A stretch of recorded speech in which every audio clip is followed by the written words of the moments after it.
రాష్ట్రంలో మళ్లీ బీఆర్ఎస్ అధికారంలోకి రావడం ఖాయమన్నారు బీఆర్ఎస్ వర్కింగ్ ప్రెసిడెంట్ కేటీఆర్. రాబోయే ఎన్నికల్లో ఎవరితోనూ పొత్తులు సర్దుబాట్లు ఉండవని స్పష్టం చేశారు. తెలంగాణను కాపాడేది కేసీఆర్ మాత్రమేనని, చావు నోట్లో తలపెట్టి తెలంగాణ తెచ్చింది కేసీఆర్ అని చెప్పారు. డీలిమిటేషన్తో అసెంబ్లీ స్థానాలు పెరిగితే అందరికీ అవకాశాలు వస్తాయన్నారు కేటీఆర్. ఇక రేవంత్ రెడ్డికి రాష్ట్రంలో క్రెడిబిలిటీ పోయిందని, 10 ఏళ్లు సస్యశ్యామలంగా ఉన్న తెలంగాణను 2 ఏళ్లలోనే సర్వనాశనం చేశారని మండిపడ్డారు. రైతు బంధు రుణమాఫీ లేక రైతులు, ఫీజు రియంబర్స్మెంట్ రాక విద్యార్థులు నానా ఇబ్బందులు పడుతున్నారన్నారు. మే, జూన్ నెలల్లో పార్టీ సభ్యత్వం నిర్వహిస్తామని మీడియా చిట్చాట్లో చెప్పారు.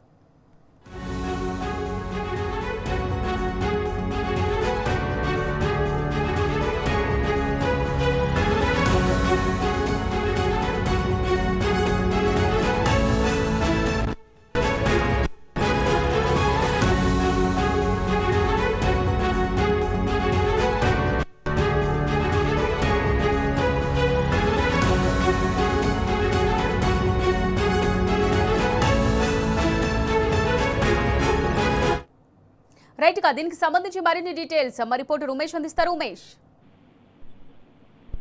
అమూల్య, ఏదైతే ఈరోజు మంచిర్యాల జిల్లాలోని ఏదైతే బీఆర్ఎస్ పార్టీ జిల్లా స్థాయి సమావేశానికి వచ్చినటువంటి కేటీఆర్ ఆ కార్యక్రమం ముగిసిన తర్వాత నేరుగా కేతన్పల్లిలోని బాలకసుమ నివాసానికి చేరుకున్నారు. అంతకుముందు బెల్లంపల్లి మాజీ ఎమ్మెల్యే దుర్గం చిన్నయ్య కూతురు వివాహానికి హాజరై వధువరులను ఆశీర్వదించిన కేటీఆర్ ఏదైతే బీఆర్ఎస్ పార్టీ ముఖ్య కార్యకర్తల సమావేశానికి హాజరయ్యారు. ఈ సమావేశానికి బెల్లంపల్లి నియోజకవర్గంతో పాటు చెన్నూరు, మంచిర్యాల 3 నియోజకవర్గాల నుంచి పెద్ద ఎత్తున కూడా టీఆర్ఎస్ పార్టీ కార్యకర్తలు హాజరయ్యారు. కార్యకర్తలకు సంబంధించి కేటీఆర్ దిశానిర్దేశం చేశారు. అక్కడి నుంచి నేరుగా బాలకృష్ణ నివాసానికి చేరుకున్న కేటీఆర్ మీడియా ప్రతినిధులతో చిట్ లో పాల్గొన్నారు. అయితే ఏదైతే దీనికి సంబంధించి కూడా రాబోయే ఎన్నికలకు సంబంధించి డీలిమిటేషన్ వల్ల కూడా ఏదైతే రాష్ట్రంలో అసెంబ్లీతో పాటు పార్లమెంట్ స్థానాలు కూడా పెరుగుతాయని, అలాగే బీఆర్ఎస్ పార్టీలో అటు ఎస్సీ, ఎస్టీ, మైనార్టీతో పాటు అటు మహిళలకు కూడా అవకాశాలు కూడా వస్తాయంటూ, చాలా మందికి కూడా అవకాశాలు వస్తాయంటూ కూడా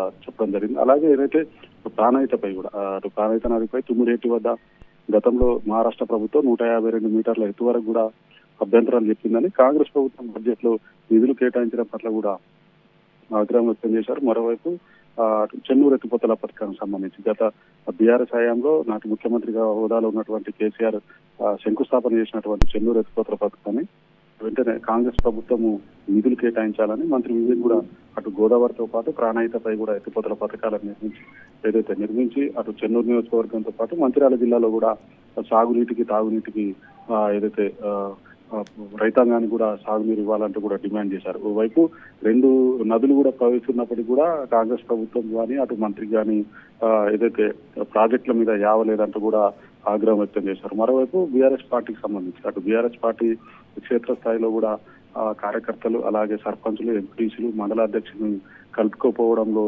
తమకు పార్టీకి వారికి మధ్య గ్యాప్ ఏర్పడడం వల్లనే గత అసెంబ్లీ ఎన్నికల్లో తాము ఓటమి చవి చూడాల్సి వచ్చిందని, అయితే పార్టీ పటిష్టత కోసం అన్ని చర్యలు తీసుకుంటున్నామని, వచ్చే నెల మేతో పాటు జూన్ నెలలో కూడా పార్టీ సభ్యత్వ నమోదు కార్యక్రమాన్ని ప్రారంభిస్తామని, పార్టీ కార్యకర్తలకు కూడా శిక్షణ తరగతులు కూడా ఏర్పాటు చేస్తామని అన్నారు. అలాగే కాంగ్రెస్ ప్రభుత్వం చేస్తున్నటువంటి అరాచకాలకు సంబంధించి 2027 సంవత్సరంలో కూడా ప్రజా సమస్యలపై కూడా తాము పాదయాత్ర కూడా ప్లాన్ చేస్తామంటూ కూడా కేటీఆర్ చెప్పడం జరిగింది. అలాగే కేవలం ఈ 10 ఏళ్ల ఏదైతే సస్యశ్యామలం చేసిన తెలంగాణను 2 ఏళ్ల కాంగ్రెస్ సర్వనాశనం, అన్ని రంగాల్లో కూడా ఇవాళ రాష్ట్ర ప్రభుత్వం సర్వనాశనం అయిందని, కేవలం కేసీఆర్ తెలంగాణకు శ్రీరామ రక్ష అంటూ కూడా అనడం జరిగింది. అలాగే తెలంగాణ బొగ్గుగని కార్మిక సంఘం సింగరేణిలో కార్మిక సంఘంగా ఉన్నటువంటి తెలంగాణ బొగ్గుగని కార్మిక సంఘంలో వరుస ఘటనలు కూడా ఏదైతే బీఆర్ఎస్ పార్టీ గతంలోనే సీరియస్ గా తీసుకుని ఉంటే కనుక కోల్బెంట్ ప్రాంతంలో, సింగరేణి ప్రాంతంలో మరిన్ని అసెంబ్లీ స్థానాలు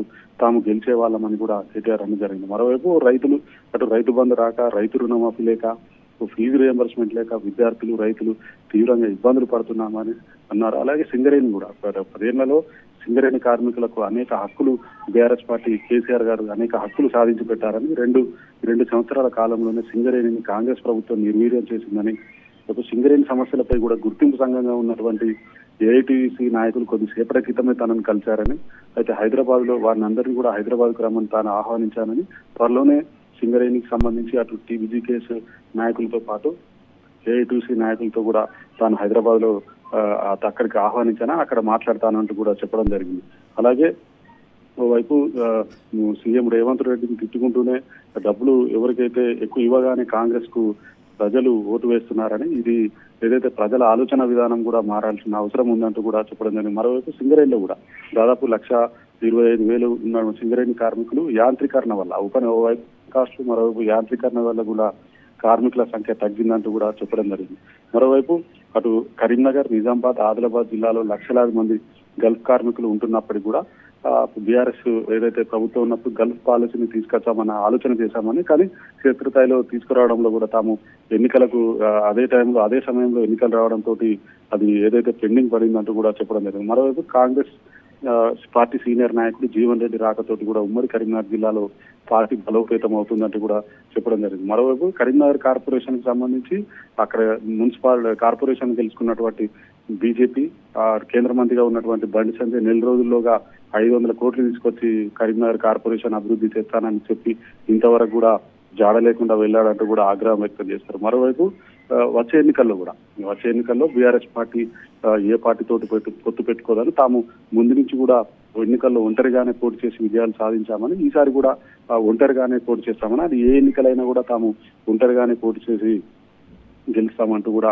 చెప్పడం జరిగింది. మరోవైపు రేవంత్ రెడ్డికి కాంగ్రెస్ ప్రభుత్వంలో సొంత పార్టీలోనే క్రెడిబిలిటీ తగ్గిపోయిందని, కేవలం 2.5 ఏళ్ల తర్వాత వచ్చేది బీఆర్ఎస్ పాలన అని, మళ్ళీ ముఖ్యమంత్రిగా కేసీఆర్ కావడం ఖాయమంటూ కూడా చెప్పడం జరిగింది. మరోవైపు అది సింగరేణి కార్మికులు కూడా ఈ 2 సంవత్సరాల కాలంలో సింగరేణిని పెద్ద ఎత్తున కూడా కాంగ్రెస్ ప్రభుత్వం అటు టెండర్ల పేరుతోటి, అలాగే మెడికల్ బోర్డు పెట్టకుండా చాలా చోట్ల అనేక స్కాములు కూడా చేయడం జరిగిందని, అటు సింగరేణి కార్మికులు కూడా కాంగ్రెస్ ప్రభుత్వం పట్ల తీవ్రమైన వ్యతిరేకతతో ఉన్నారని, అలాగే తెలంగాణ బొగ్గుగని కార్మిక సంఘాన్ని కూడా పునర్నిర్మాణం చేస్తామని, కొత్త వారికి అవకాశాలు ఇచ్చి వారందరూ కూడా వచ్చే ఎన్నికల్లో సింగరేణి ఎన్నికల్లో విజయమే లక్ష్యంగా తాము పోరాడతామంటూ కూడా చెప్పడం జరిగింది.